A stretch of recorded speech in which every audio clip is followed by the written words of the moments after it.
तो चलिए बच्चों, आज हम सब्जेक्ट वर्ब कंकार्ड का जो क्लास थी उसे हम कंटिन्यू करेंगे और कई सारे एग्जांपल्स मैं आपके लिए लेकर आया हूँ। आप अब तक समझ गए होंगे कि सब्जेक्ट वर्ब कंकार्ड एक बहुत ही सिंपल कॉन्सेप्ट है। ये सब्जेक्ट और वर्ब के दरमियान जो है अग्रीमेंट होना चाहिए। अगर सब्जेक्ट सिंगुलर है तो वर्ब भी सिंगुलर होना चाहिए, अगर सब्जेक्ट प्लूरल है तो वर्ब को भी प्लूरल होना चाहिए। यहाँ तक मैं आप लोगों को समझाया था। अब और कई सारे एग्जाम्पल्स लेकर आया हूँ, इन एग्जाम्पल्स को भी हम समझने की कोशिश करते हैं। यहाँ पर देखिए बच्चों, पहला वाला sentence, one of the glasses is empty. तो आपको यहाँ पर सबसे पहले सब्जेक्ट क्या है उसे पहचानना होगा। One of the glasses is empty, यहाँ पर क्या कहा जा रहा है? एक ग्लास कई सारे ग्लासों में से एम्प्टी है, खाली है। तो कई सारे ग्लासों में से एक ग्लास के बारे में यहाँ पर बयान किया जा रहा है। तो इसका मतलब यह है बच्चों कि वन ऑफ द ग्लासेस, ये क्या है? आपका सब्जेक्ट बन जाएगा। वन ऑफ द ग्लासेस आपका सब्जेक्ट बन जाएगा। अब ये जो सब्जेक्ट जो है सिंगुलर है या प्लूरल है, ये हमें पहचानना है। तो यहाँ पर कितने ग्लासेस के बारे में बात किया जा रहा है? वन, एक ग्लास के बारे में यहाँ पर बात किया जा रहा है। तो इस वजह से सब्जेक्ट क्या हुआ? सिंगुलर हुआ। सिंगुलर सब्जेक्ट है तो वर्ब क्या होगा? सिंगुलर होगा। देखिए बच्चों, singular is one of the glasses, हालांकि ग्लासेस प्लूरल है लेकिन सारे ग्लासेस में से ये ग्लास के बारे में हम बात कर रहे हैं। तो इस वजह से सब्जेक्ट यहाँ पर सिंगुलर हो गया, तो इस वजह से वर्ब क्या होगा? सिंगुलर ही होगा। Okay, subject singular, verb singular, इस वजह से वर्ब यहाँ पर सब्जेक्ट से अग्री कर रहा है। The bouquet of red roses smell sweet. आप बताएं मुझे कि the bouquet of red roses smell sweet, इस सेंटेंस में सब्जेक्ट कौन सा है? आप मुझे ये बताना है कि इस सेंटेंस में सब्जेक्ट कौन सा है। The bouquet of red roses, किस बारे में बात कर रहे हैं हम?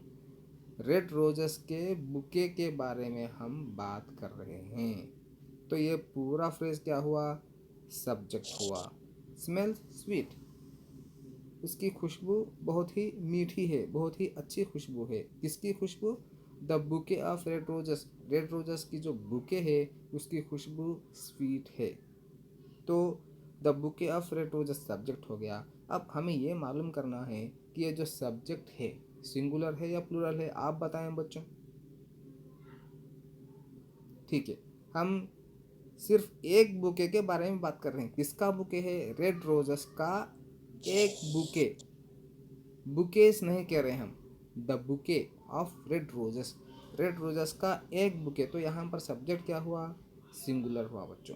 तो स्मेल्स वर्ब क्या हुआ? सिंगुलर हुआ। तो सब्जेक्ट यहाँ पर सिंगुलर है तो वर्ब भी सिंगुलर है। तो इस तरह से हमें गौर व फिक्र करना है। पहले, सबसे पहले तो सब्जेक्ट को पहचानना है हमें, और हमें गौर व फिक्र करना है कि वो जो सब्जेक्ट है सिंगुलर है या प्लूरल है। तो ठीक है बच्चों, अब तीसरा सेंटेंस के तरफ हम आगे बढ़ते हैं। Radha and Meera are coming home. Radha and Meera are coming home. अब इसमें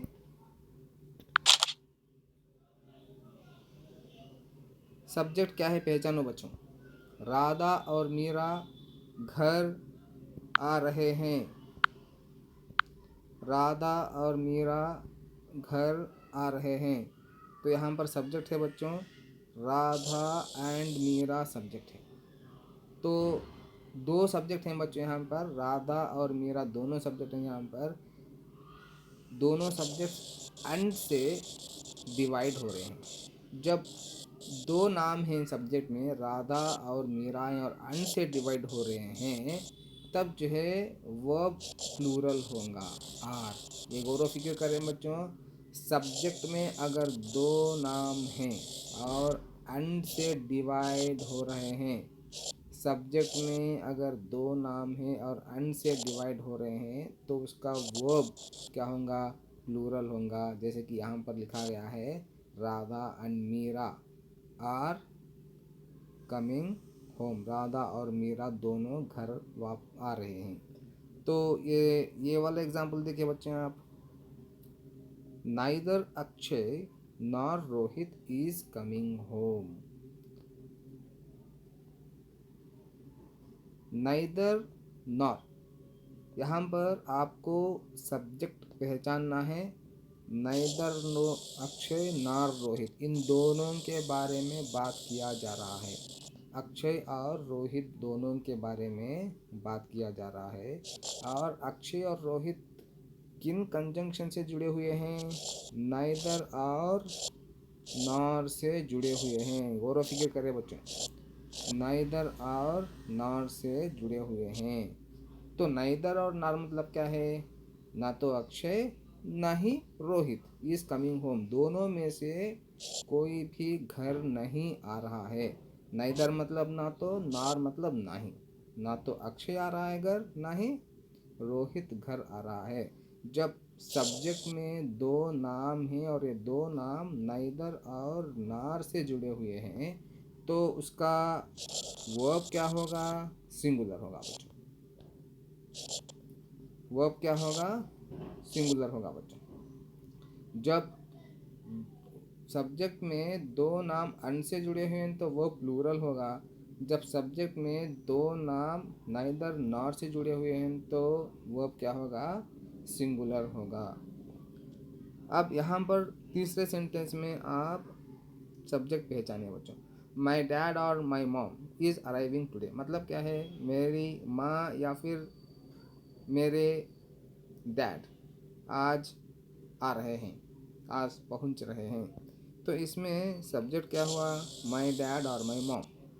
तो सबसे पहले आपको सब्जेक्ट की जानकारी होना चाहिए। सब्जेक्ट को पहचानने का जो टैलेंट है वो होना चाहिए। माई डैड और माई मॉम, तो इसमें डैड भी है मॉम भी है। किससे जुड़े हुए हैं? जो दोनों सब्जेक्ट यहाँ पर इस सब्जेक्ट में और से जुड़े हुए हैं। जब ये दोनों नाम और से जुड़े हुए हैं तो वो क्या होना चाहिए? सिंगुलर होना चाहिए। यहाँ पर देखिए बच्चों, neither the shoes nor the bag matches the dress. Neither the shoes nor the bag matches the dress, पहले भी नाइदर नॉर हम डिस्कस कर चुके हैं, यहाँ पर दोबारा डिस्कस कर चुके हैं। यहाँ पर सबसे पहले हम सब्जेक्ट को पहचानने की कोशिश करते हैं। Neither the shoes nor the bag, ये क्या है? ये सब्जेक्ट है। क्यों? बैग और शूज़ के बारे में बात किया जा रहा है। ये दोनों ड्रेस के साथ मैच नहीं कर रहे हैं। शूज़ और बैग जो है ड्रेस के साथ मैच नहीं कर रहे हैं। The shoes and the bag they are not matching with the dress. Okay, तो इसमें क्या है? शूज़ है और द बैग है। अब नाइदर नॉर से जुड़े हुए हैं। The shoes the bag neither और नॉर से जुड़े हुए हैं। अब इसका वर्ब क्या होना चाहिए? सिंगुलर होना चाहिए, प्लूरल होना चाहिए? एक तो द शूज़ प्लूरल है और दूसरा सब्जेक्ट बैग सिंगुलर है। ये बड़ी आफत आ चुकी है हम पे। यहाँ पर नाइदर नॉर से ये दोनों शूज़ और द बैग जुड़ चुके हैं, लेकिन द शूज़ प्लूरल है, द बैग जो है सिंगुलर है। अब वो प्लूरल होना चाहिए, सिंगुलर होना चाहिए? बहुत ही सिंपल है बच्चों। पहला सब्जेक्ट, दूसरा सब्जेक्ट जो भी है, सिंगुलर है तो सिंगुलर लिख देना चाहिए वर्ब हमें, प्लूरल है तो प्लूरल वर्ब हमें यहाँ पर लिख देना चाहिए। तो यहाँ पर पहला जो सब्जेक्ट है शूज़ प्लूरल है, लेकिन दूसरा जो सब्जेक्ट है वो सिंगुलर है। बैग, बैग्स नहीं कहा जा रहा है, यहाँ पे बैग कहा जा रहा है। तो यहाँ पर वर्ब क्या होगा? ये जो सब्जेक्ट सिंगुलर है दूसरा सब्जेक्ट, तो दूसरे सब्जेक्ट के अकॉर्डिंग टू, दूसरे सब्जेक्ट के मुताबिक हमें यहाँ पर वर्ब लिखना है। तो ये क्या होगा? ये सिंगुलर में लिखना है हमें, मैचेस। इसी तरह देखो बच्चों नीचे वाला sentence, neither the bag nor the shoes match the dress. तो यहाँ पर देखें, आप बताएं मुझे, ये भी द बैग पहले आया है, द शूज़ बाद में आया हुआ है, और ये दोनों नाइदर और नार से जुड़े हुए हैं।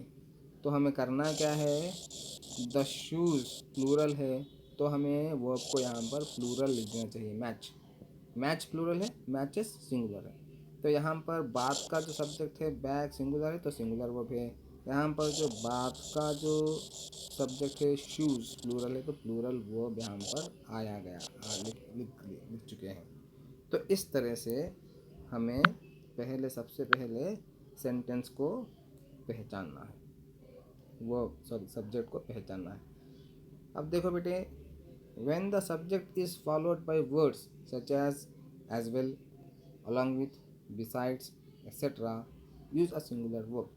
जब भी सब्जेक्ट के बाद as well आपको मिलेगा, along with मिलेगा या besides दिखेगा आपको, तो आपको क्या करना है, सिंगुलर वर्ब का इस्तेमाल करना है।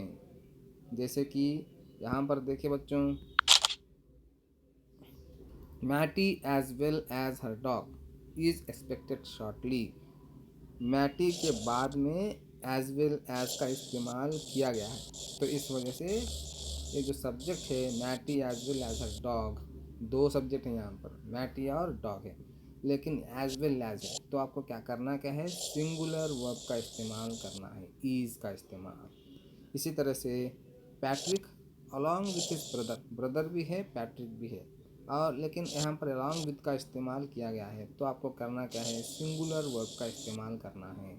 तो बच्चों ये बहुत ही सिंपल है, सब्जेक्ट वर्ब कंकार्ड। सब्जेक्ट अगर सिंगुलर है तो वो भी सिंगुलर होगा, अगर सब्जेक्ट प्लूरल है तो वो भी प्लूरल होगा, और नाइदर नार अगर है सब्जेक्ट में तो कैसे वर्ब लिखना है आपको मालूम है।